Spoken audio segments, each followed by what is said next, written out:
We've got a double-crested cormorant that's out swimming.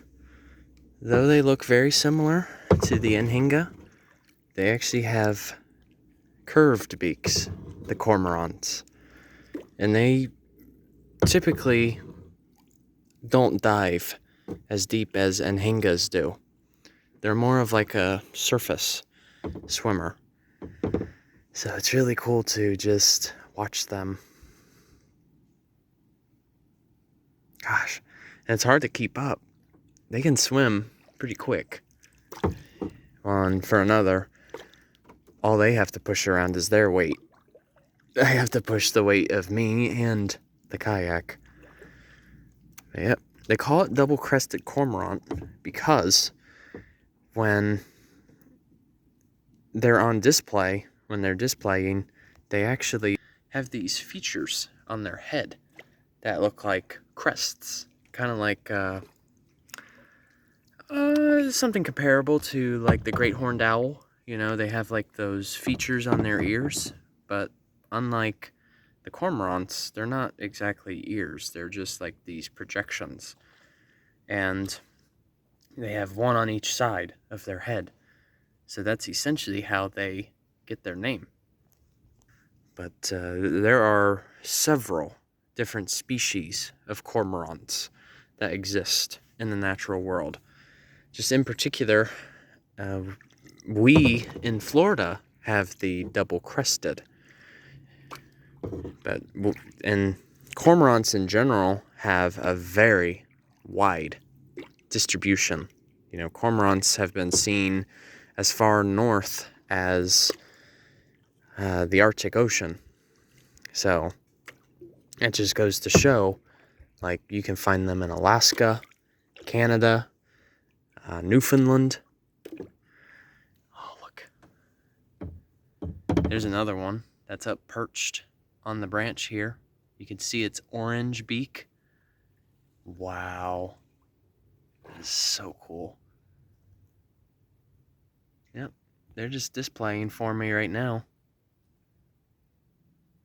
That is so cool. And they always have their distinctive green eyes, too. Yep, that one just got out of the water. Wow. Then if you look straight ahead on that branch there, that is an Anhinga. So yes, they both swim in the water, and I can tell that this one is a male just based on its white plumage. You can see that their beak, on the other hand, has a more pointed tip.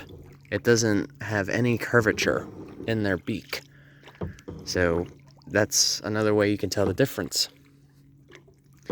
But both birds in particular always perch when they do get out of the water. They both need to dry. And with the Anhingas, for instance, they actually lack a preening oil while they swim. So, in other words, they're not waterproof. So, as soon as they get out of the water, they have to spread their wings to allow themselves to dry up. But yep, they are both swimmers, even though some of their hunting methods are different. I think I just heard a manatee. Holy moly. There was one right behind me. I'm trying to see if